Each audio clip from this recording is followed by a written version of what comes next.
மக்கள் தலைவர் எம்ஜிஆர் அவர்கள் தனது திரைப்படத்தின் வெளிப்புற படப்பிடிப்பிற்காக கர்நாடகா அருகில் உள்ள ஒரு மலை பிரதேசமான இடத்திலே படப்பிடிப்பை நடத்தி கொண்டிருந்தார். மதியம் ஒரு 3 மணி இருக்கும். மே மாதம்லாம் வெயில் எப்படி இருக்குன்னு உங்களுக்கே தெரியும். மதியம் ஒரு 3 மணி சுமாருக்கு ஒரு பையன் எல்லோருக்கும் டீ காஃபி கொடுத்து கொண்டிருந்தான். படப்பிடிப்பில் கலந்து கொண்டிருந்த எல்லோருக்கும் டீ காஃபி கொடுத்து கொண்டிருந்தான். காலில் செருப்பு இல்லை. அந்த பாறையிலே அவனால் டீ கொடுக்க முடியவில்லை. கால் சுடுகிறது. அவன் தவித்து கொண்டே எல்லோருக்கும் கொடுத்து கொண்டிருந்தான். இதை பார்த்து கொண்டிருந்த மக்கள் திலகம் அவன் டீ கொடுத்து முடித்த பிறகு அவனை அழைத்து, ஏன் செருப்பு வாங்கி போட்டுக்கலையா என்று கேட்கிறார்.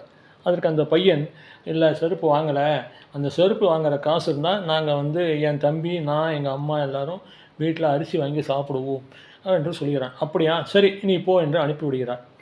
இதை அந்த படப்பிடிப்பின் மேனேஜர் அவர்கள் பார்த்துவிட்டு பயந்து விட்டார். இவன் மக்கள் திலகத்திட்ட என்ன சொன்னான், மக்கள் திலகம் அவரிடம் என்ன சொன்னார், படப்பிடிப்பு நடக்குமா நடக்காதா என்று அவருக்கு தெரியவில்லை. அவர் பயந்து விட்டார். அது 5 மணி படப்பிடிப்பு முடிந்து விட்டது. எல்லோரும் அவர்கள் தங்கி இருக்கும் இடத்துக்கு சென்று விட்டார். மறுநாள் காத்தால் படப்பிடிப்பு வரணும் இல்லையா, அதனால எல்லோரும் அவங்க இடத்துக்கு போயிட்டாங்க. இந்த மேனேஜர் அந்த பையனை கூப்பிட்டு அவனுக்கு எல்லாம் டிஃபன்லாம் கொடுத்து நைட்டும் சாப்பாடு கொடுத்து ஒரு 8 மணி சுமாருக்கு அவனை பஸ் ஏற்றி ஊருக்கு அமிச்சிட்டார். நீ ஊருக்கு போ, இனிமேல் இங்கே இருக்க வேண்டாம். ஏன்னா பயம் வந்துடுது அவருக்கு, மேனேஜருக்கு. இந்த பையன் ஏதாவது சொல்லி நாளைக்கு படப்பிடிப்பு நடக்கலான்னா என்ன பண்ணுறது, அதனால இவன் இருந்தான்னா பிரச்சனை வந்துடும் சொல்லி அவனை ஊருக்கு அமிச்சிட்டார், மெட்ராஸுக்கு. நீ கிளம்புடான்னு ஒரு பஸ் ஏற்றி அமுத்தி விட்டார். எத்தனை மணிக்கு, ஒரு 8 மணி சுமாருக்கு பஸ் ஏற்றி அமுச்சு விட்டார்.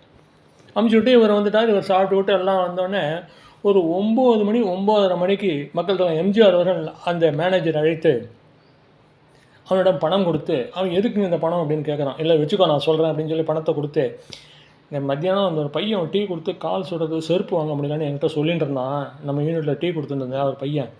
அந்த பையனுக்கு செருப்பு வாங்கி கொடுத்து, நல்ல ட்ராயர் சட்டை வாங்கி கொடுத்து, நாளைக்கு படப்பிடிப்புக்கு ஆயிஷ்னு வர சொல்லுங்கள், ஆயிஷ்னு வாங்க, ரொம்ப கஷ்டப்படுறான் அந்த பையன்னு சொல்லிவிட்டார். இப்போ மேனேஜருக்கு இன்னும் பயம் வந்துடுத்து, உதறல் எடுத்து போச்சு. அந்த பையனை ஏற்றி மெட்ராஸுக்கு அனுப்பிச்சிட்டாரு. அது பஸ்ஸு கிளம்பி 2 மணி நேரம் ஆகிடுது. இவரும் 10 மணி சுமாருக்கு நம்மளை அழிச்சு அவனுக்கு ட்ராயர் சட்டை வாங்கி கொடுத்து செருப்பு வாங்கி கொடுத்தான்னா என்ன பண்ணுறது மேனேஜர். ஐயோ இது இல்லைன்னா நிச்சயமாக படப்பிடிப்பு நாளைக்கு நடக்காது அப்படின்னு சொல்லிட்டு பயந்து போய் என்ன பண்ணிட்டார், கார் எடுத்தார். ப்ரொடக்ஷன்லேருந்து கார் எடுத்து ஏற்றி அமுச்சு விட்டார்ல ஒரு பஸ்ஸு. அந்த பஸ்ஸை பின்தொடர்ந்து போகிறார். என்ன 2 மணி நேரம் 2.5 மணி நேரத்துக்கு மேலே ஆகிடுது. எங்கேயோ போய் எங்கேயோ ஒரு ஊரில் ராத்திரி 12 மணிக்கு அந்த பஸ்ஸை நிறுத்தி, எப்படியோ கண்டுபிடிச்சி அந்த பஸ்ஸை நிறுத்தி அதில் அந்த பஸ்லேருந்து அந்த பையனை இறக்கி அவனை திருப்பி ஆயிஷ்னு அந்த கர்நாடகா அந்த கடத்தூரில் போய் எங்கேயோ ஒரு கடையை பூட்டியிருந்த கடையை எப்படியோ அட்ரஸ் கண்டுபிடிச்சி அந்த முதலாளியோட ஃபோன் நம்பர்லாம் வாங்கி அவரை ஃபோன் பண்ணி அவர் ஆயிஷ்னு ஒரு செருப்பு கடை, அதேமாரி செருப்பு கடை 2 கடையும் ராத்திரி ஓப்பன் பண்ண சொல்லி செருப்பு கடையில் அந்த பையனுக்கு செருப்பு வாங்கி கொடுத்து, இந்த ஜவுளி கடையில் அதாவது ரெடிமேட் ஷாப் அங்கே போய் ரெடிமேட் பேண்ட் சட்டை அதாவது ட்ராயர் சட்டை அதையும் வாங்கி கொடுத்து ஆயிஷ்னு வந்துட்டார். ஆயிஷ்னு அவனை படுக்க வச்சார். மறுநாள் காத்தால் விடிஞ்சது, ஷூட்டிங் ஆரம்பிச்சிது. காலை வேளையில் எல்லாேருக்கும் காப்பி கொடுத்தாங்க. அப்போ எம்ஜிஆர் அந்த பையனை கூப்பிட்டு, உன்னை எந்த ஊர்லேருந்து ஆயிஷ்னு வந்தாங்க அப்படின்னு கேட்டார். உடனே கேட்டார். பாருங்கள் எம்ஜிஆரோட அந்த இதை பாருங்கள், ஆற்றலை.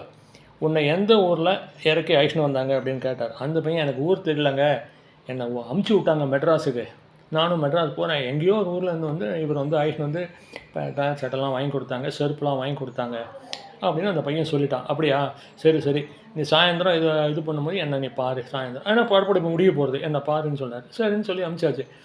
அப்புறம் அந்த மேனேஜரை கூப்பிட்டு, நீ அந்த பையனை எந்த ஊர்லேருந்து ஆயிஷ்னு வந்தீங்க அப்படின்னு கேட்டார். இல்லை ஐயா என்னை மன்னிச்சிடுங்க, நான் தெரியாமல் பண்ணிட்டேன், அவனை வேலையை விட்டு அனுப்பிச்சிட்டேன், இனிமேல் என்னை இன்னும் பண்ணிடாங்க, ஷூட்டிங்லாம் நடக்கணும், என்னை மன்னிச்சிடுங்க அப்படின்னு மேனேஜர் எம்ஜிஆர்கிட்ட மன்னிப்பு கேட்டார். நான் அதுக்காக உன்னை கூப்பிடல, இனிமேல் செய்யாதீங்க, எல்லோரையும் பார்த்துக்கணும், எல்லோரும் நல்லா இருக்கணும், என்னுடைய படப்பிடிப்புனா எல்லாம் சரியாக இருக்கணும், பயப்படாதீங்க, நான் உங்களை எதுவும் பண்ண மாட்டேன். அந்த பையனோட வீட்டுக்கு 10,000 ரூபா பணம் கொடுத்தார் எம்ஜிஆர். உடனே அந்த பையனோட வீட்டுக்கு அந்த அம்மா கஷ்டப்படுறாங்கன்னு பையன் சொன்னால், இந்த 10,000 ரூபாயும் கொடுத்து இந்த பையனே பத்திரமா அவங்க வீட்டில் கொண்டு போய் விடுங்க அப்படின்னு சொல்லி அனுப்பிவிடுவார். பார்த்தீர்களா, இதுதான் மக்கள் திலகத்தின் தன்மை.